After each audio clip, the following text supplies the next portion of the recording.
This week, the International Criminal Court issued arrest warrants for Sergei Shoigu and Valery Gerasimov. In the media, it has been overshadowed by other things, so I don't think it's received quite so much attention as it deserves. But this is the former defense minister and the current chief of the general staff in Russia that now have an international arrest warrant against them. And a couple of years ago, this would have been absolutely groundbreaking news, but by now, it's like almost considered a normal event that a high-ranking Russian official is wanted by an international court on charges of war crimes and crimes against humanity. But I think it's worth spending some time reflecting on what this means, because in reality, it's much bigger than just, well, we have these people, they've done something bad, now they're wanted by a court. This dispute between the Russian government and the ICC, it's an expression of a bigger battle that is taking place about the world order that we want for the future. And the war crimes, they actually serve a purpose for Russia in the battle that they're waging against the West. So let's talk about it. The arrest warrants against Shoigu and Gerasimov bring the number of warrants on people in the top of the Russian system up to 4. There are already arrest warrants on Vladimir Putin and against Maria Lvova-Belova, who is the commissioner on children's rights in Russia. But there are some important differences between these two sets of arrest warrants. The arrest warrants against Shoigu and Gerasimov are about war crimes and crimes against humanity that have happened because Russia has targeted civilians in the conflict. So they've either inflicted harm on the civilians directly, or they have damaged civilian objects, and then civilians have suffered as a consequence of that. So this is a violation of a whole range of rules in international law, and if you follow the war, then it's not super surprising that they would be charged with this.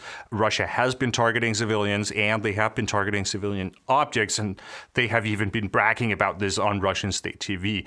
But it's a whole different set of rules than the rules that are in the arrest warrants against Putin and Lvova-Belova, because they're about genocide, and that's a very different kind of crime. And I made a video about that if you're interested in the legal definition of genocide. But essentially, the crime that Putin and Lvova-Belova are accused of committing, it's related to the abduction of Ukrainian children, which is undermining the existence of the Ukrainian people. I think it looks like the ICC, they wanted to come out with a pretty quick arrest warrant against Putin sort of early in the war, so they put together an easy case against him. And the case for genocide, it was easy because it's to a large extent just based on things that he has said on TV, so it's not something that required a whole lot of investigation and sort of securing the evidence and those sorts of things. But the arrest warrants and the cases against Shoigu and Gerasimov, they're a different kind of category where it's more connected to how military force is actually being used in the sort of conduct of the war. And so it shows that the ICC has progressed in their work and that they're now ready to make cases based on more substantial investigation. And obviously, the Russians, they don't seem to care. They don't seem concerned at all about this, and they've stated clearly they don't recognize the jurisdiction of the court.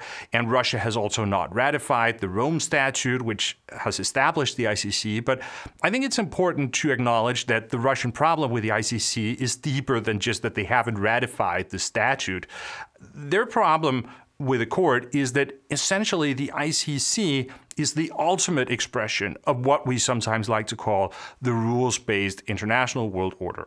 And it is this idea that we have a layer above the states where there is an international system and we have international law, and then we have international institutions that enforce those laws. So the sovereignty of the states in the world, it's limited by those international institutions. And this is exactly the type of world order that Russia says that they're fighting against. Like, they don't recognize that that states should be limited by supranational structures, and they think that this type of world order is bad for Russia because it limits the way that Russia can behave as a great power and how they can use force to get what they want.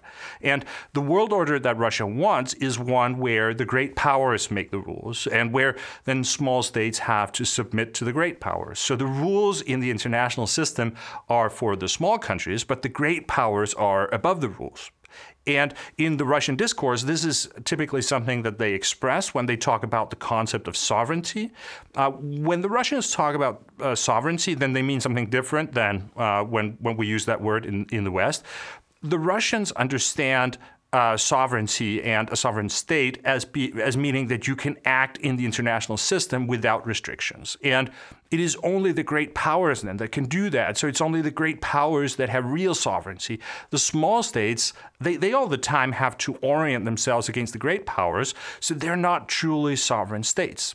And that is the Russian understanding of what this word means and how the international system is supposed to work. So that is why Russia has such a big problem with the International Criminal Court. It's perhaps the paramount example of the type of supranational institution that Russia needs to break down in order to get the world order that they want.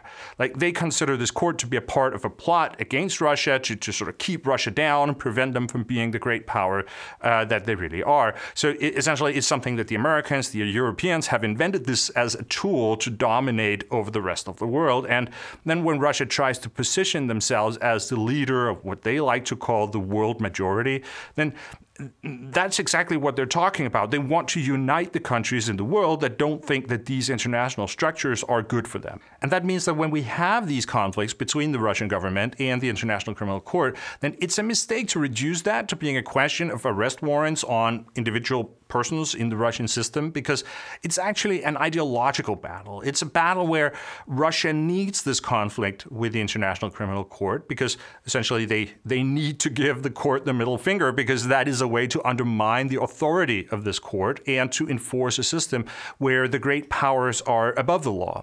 And what I'm saying with that is also that it's a mistake to see the war crimes that are happening in Ukraine as just an expression of bad discipline or cruelty or incompetence. It's also those things. It is also a result of the Russian military having a culture of violence where these things are allowed to happen. But I think first and foremost, it's necessary to understand that the war crimes serve a strategic purpose. They are a way to undermine the international system because it establishes a norm where the great powers are supposed to get away with these sorts of things, that war crimes are one of the tools that the great powers can use to discipline small states when they get out of line. So from a Russian perspective, it's fine to have these rules, but they're for the small states. But they want to make the explicit point that they are above those rules, that these rules, they don't apply to them because they are a great power, so they have sovereignty, and therefore they can commit war crimes and they can get away with it. So I think it's important to be aware that what's happening between the ICC and the Russian government, it's much more than just cases against individuals or a question of holding these individuals accountable for decisions that they've made. It is a fundamental struggle between conflicting ideas about the world order and how the international system is supposed to work. And Russia is deliberately committing war crimes because they want the court to make these cases, and then it undermines the court when it fails. So, for example, if there is a peace deal in Ukraine and these people are never brought to justice, then that undermines the court. And therefore, it also highlights how many things that are at play in the war in Ukraine and how many layers there are in this conflict. And that's also why it's problematic when questions about the war and the possibilities for peace are reduced to just being discussions about territory and sort of where the border should be. Because for Russia, it's about so much more than that. It's also about their idea of sovereignty, and it's about establishing a world order where the great powers are above the law. And that's why these war crimes, they're something that they do on purpose because they want to challenge the ICC and they want to break down the international system that gives this court authority. Okay, I will end it here. If you found the video helpful or informative, then please give it a like. And also remember to subscribe to the channel, and you can click the bell icon, then you will get notifications when I upload new videos. And if you want to support the channel, you can subscribe to my newsletter at www.logicofwar.com. Thank you very much for watching, and I will see you again next time.